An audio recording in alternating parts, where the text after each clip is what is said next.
Assalamualaikum warahmatullahi wabarakatuh. Apa kabar pemirsa Banjar TV? Lintas Banua Sepekan minggu ini kembali hadir ke hadapan Anda. Hari ini edisi Minggu 11 Februari 2024. Serangkaian berita terpilih selama sepekan kami sajikan selama 1 jam ke depan.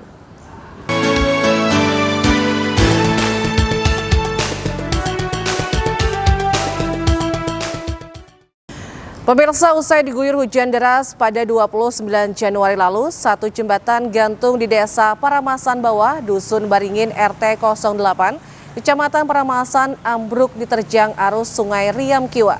Akibatnya berdampak terhadap aktivitas masyarakat, tak terkecuali proses pendistribusian logistik pemilu ke TPS setempat. Jembatan gantung yang menghubungkan Desa Paramasan Bawah dengan Desa Paramasan Atas, Kecamatan Paramasan Kabupaten Banjar ambruk akibat diterjang arus air pada 29 Januari 2024. Kondisi ini dikhawatirkan berdampak terhadap proses pendistribusian logistik pemilu ke TPS setempat menjelang pemungutan suara pada 14 Februari 2024 mendatang. Dikarenakan putusnya jembatan gantung tersebut menjadikan Desa Paramasan Atas terisolir. Divisi Sosialisasi Pendidikan Pemilih, Partisipasi Masyarakat dan Sumber Daya Manusia KPU Kabupaten Banjar, Rusmilawati menyampaikan, proses pendistribusian logistik karena jalan longsor dan jembatan ambruk menjadi kendala akses menuju desa. Namun pihaknya telah melakukan antisipasi terhadap hal tersebut. Siapa untuk Paramasan? Ada rencana sudah dipindahkan.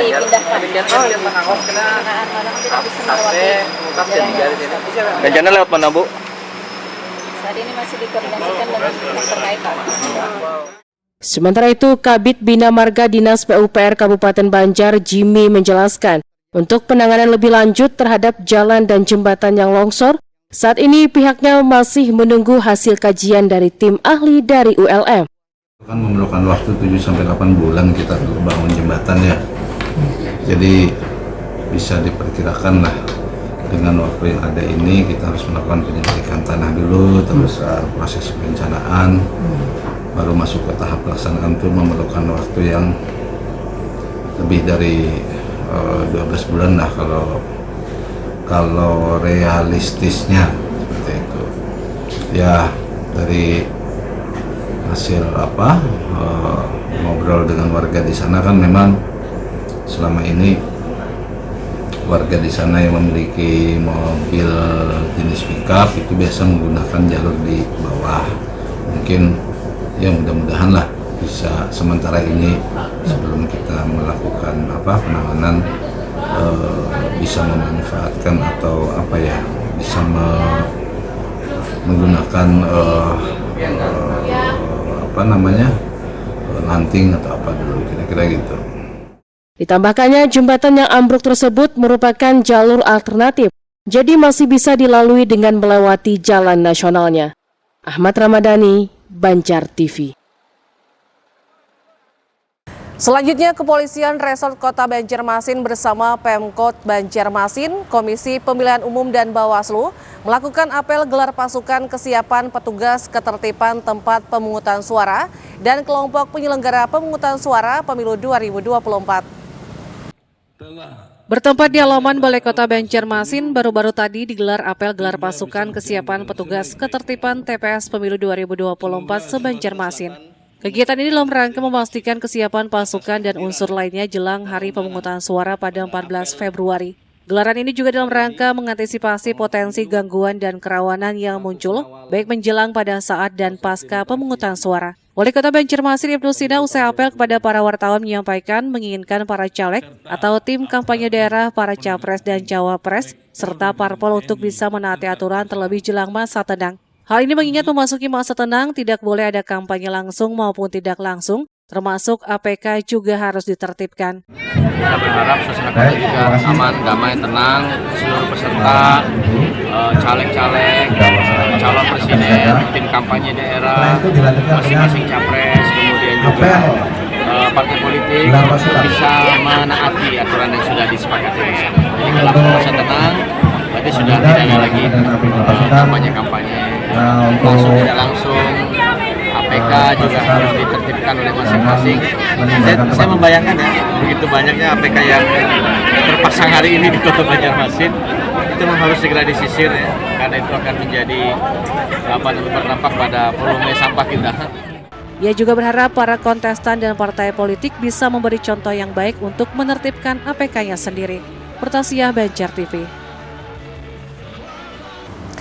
Sementara itu, Ketua Bawaslu Kalsel Aris Mardiono meminta agar semua pihak mengawasi secara langsung aktivitas peserta pemilu dan memastikan tata cara prosedur dijunjung tinggi oleh peserta pemilu serta mencegah tindak praktek politik uang yang dapat mencederai proses demokrasi. Tinggal menghitung hari, warga Kota Banjarmasin ikut merayakan pesta dan berbagai persiapan menyambut pemilu 2024 pada 14 Februari mendatang. Salah satunya dengan apel siaga dalam rangka menghadapi masa tenang, pemungutan dan perhitungan suara pemilihan umum pemilu serentak 2024 yang diselenggarakan oleh Bawaslu Provinsi Kalimantan Selatan di halaman Balai Kota Banjarmasin baru-baru tadi. Apel dipimpin Ketua Bawaslu Kalimantan Selatan Aris Mardiono dan diikuti oleh seluruh anggota Panitia Pengawas Pemilu Panwaslu Kabupaten Kota se-Kalimantan Selatan. Dalam arahannya, Aris menyampaikan pengawas pemilu memiliki tugas yang berat untuk mewujudkan pemilu bersih dan berkualitas melalui kinerja pengawasan.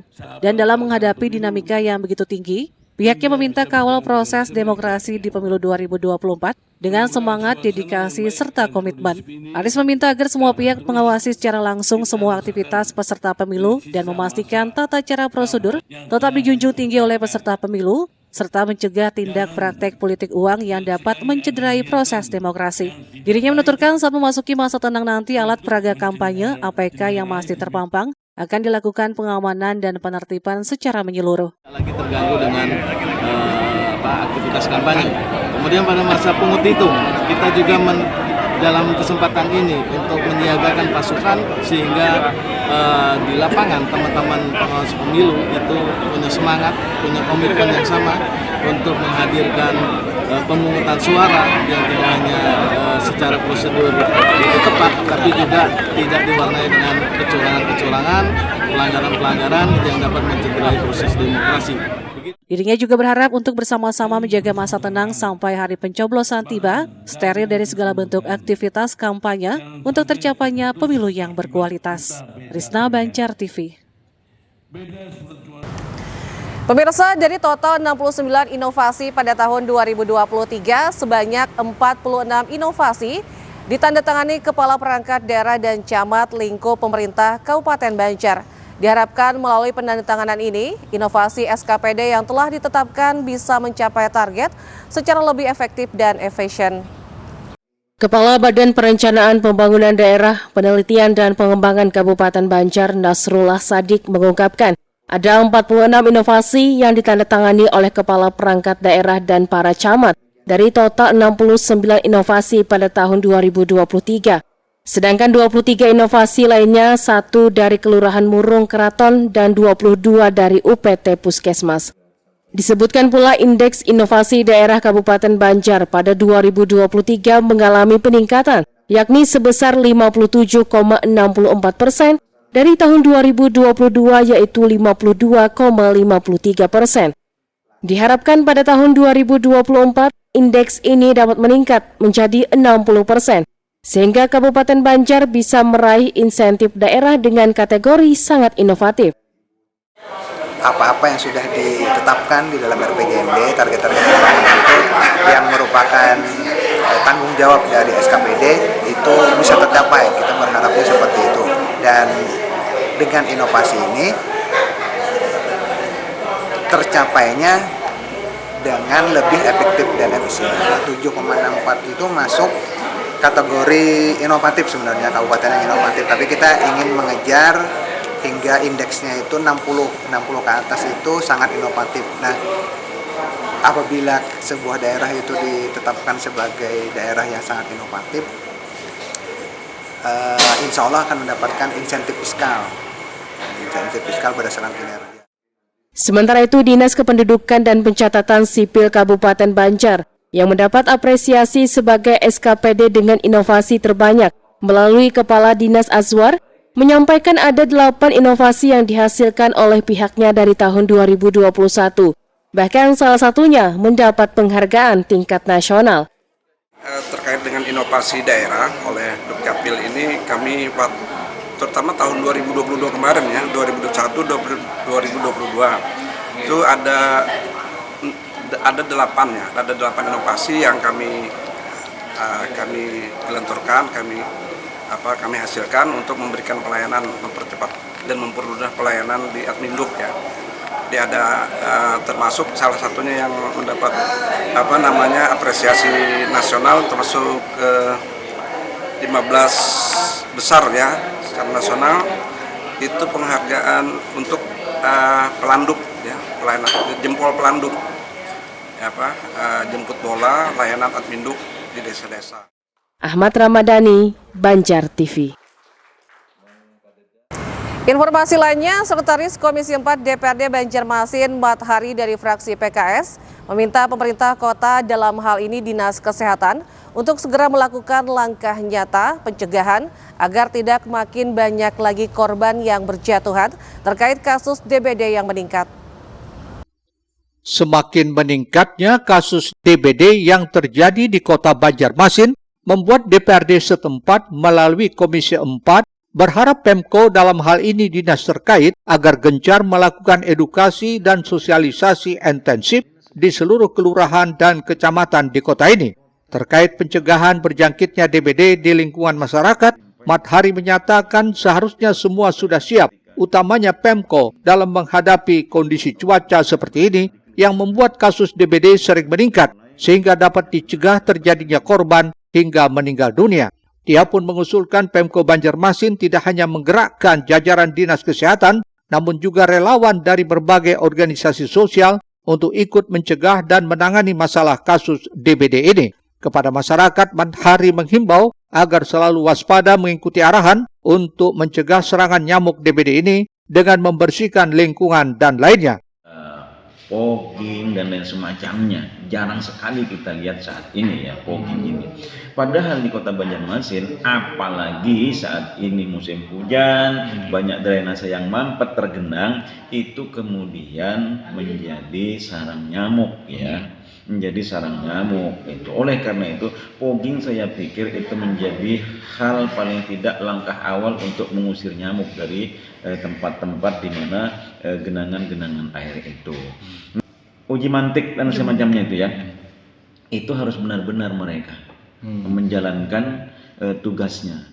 Jika ada yang mengalami gejala seperti DBD, segera dibawa ke rumah sakit dan jangan sampai terlambat. Rishna, Banjar TV.